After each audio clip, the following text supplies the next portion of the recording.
one of the big questions, the big debates of our time: spirituality or religion. And like so many other debates, there are interesting facets to both sides of this argument. So I'm going to give a very quick rundown of both spirituality and religion, and then at the end, give my thoughts on which one is best. We'll start with spirituality. My basic definition for spirituality is how individuals understand and connect to the divine. And by divine, I mean God or the universe or gods and goddesses, or however you define the spiritual side of existence. The positive side of spirituality, well, number one, it encourages people to discover their own path to the divine. You know, one of the selling points is however you do it, it's the right way. You find your own unique path to God, and that's essentially spirituality. Positive number two, it leads to questioning and discovery. One of the big knocks on religion is sometimes you cannot question, or you're made uncomfortable when you question. In spirituality, it's the exact opposite. It leads to questioning, and typically, if you question, you find answers.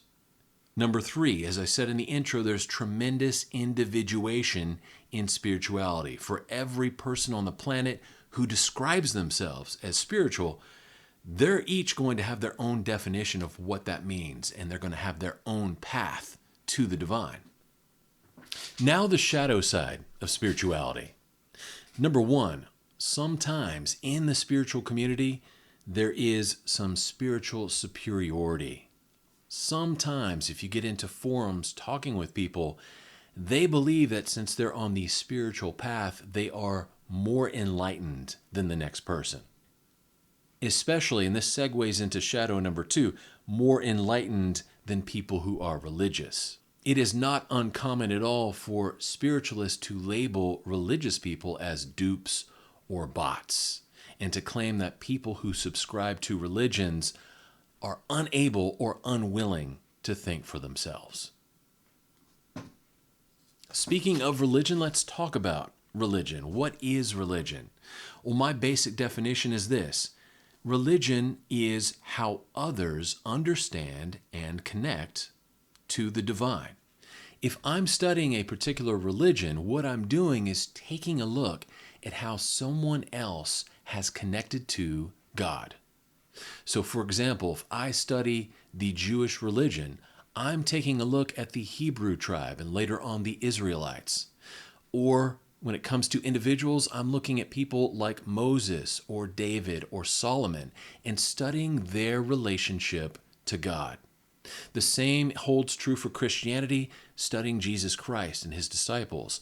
The same holds true for Islam, studying Muhammad. Religion is all about learning how other people have connected to the divine, to God. Now, the positives for religion. Well, positive number one, religion helps people learn about God, and it provides a means of connection. When you adhere to a particular religion, there's a set of instructions already there that will teach you how to connect to God. Positive number two, there are thousands of years of history and perspective and experiences in religion. And it's really amazing to look at, even from just a philosophical perspective. Positive number three, religions tend to help people form stable lifestyles and societies. Oftentimes, religious people and religious societies are very stable. They are fruitful. They multiply. The shadow side of religion. Well, number one, religion can be tyrannical to individuals and societies. And I think most of us have read the stories of religions that are overly harsh and that end up tyrannizing, sometimes even hurting and killing their members. I think we're all aware of societies on the planet that are extremely harsh theocracies and that oppress their people. That is a shadow side of religion. Shadow number 2, religious people oftentimes label spiritualists as satanic sorcerers and essentially say that if you don't believe like I believe, you're going to hell, or you will be punished forever after you die. So pulling back again and looking at both spirituality and religion, which one is best? If someone came up to me and said, hey, Kev, which one should I choose, spirituality or religion? Here's the advice I would give. Neither.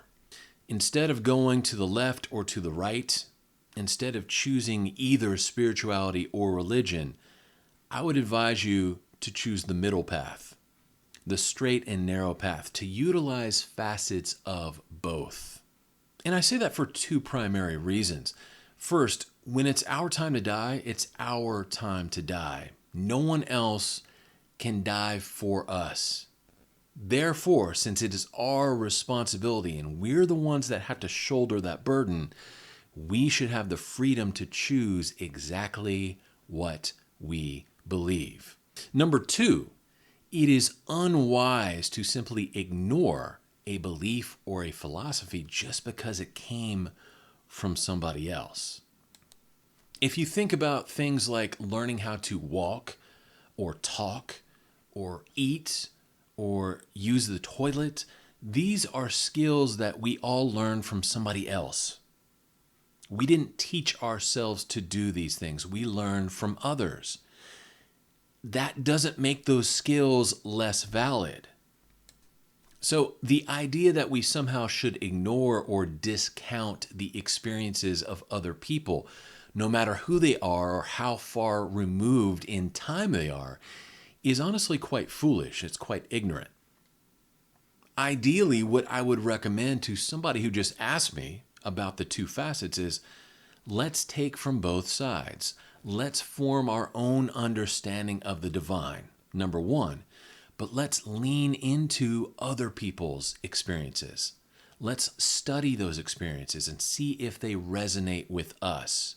Because I promise you, if you go through these holy texts, if you go through the religions of the world, you're going to find things that vibe with you and that sync to your experiences, your culture, and your beliefs.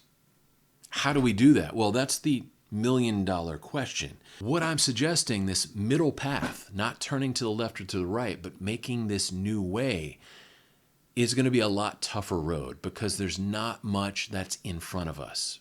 We are going to have to be the ones who pioneer this path, this middle way, this third way. And that's going to be tough at times. There's going to be people from both sides of the equation who say, well, you know what, you're doing it wrong. You've done it all wrong. You've got it all wrong. Here's what you should be doing instead. So you need to get ready to hear that if you choose to walk this narrow road. But I think you'll find if you can get over the criticisms and the heckles from the peanut gallery, that this is a far more rewarding path to take. Not only in the short term, but through infinity as well. I hope this is interesting to you. I hope this provided some food for thought.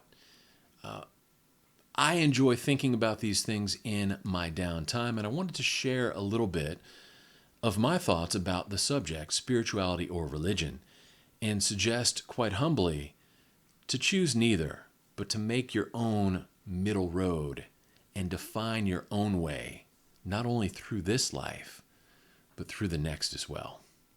This is Kevin in Texas saying God bless each and every one of you. I'll talk to you later. Bye.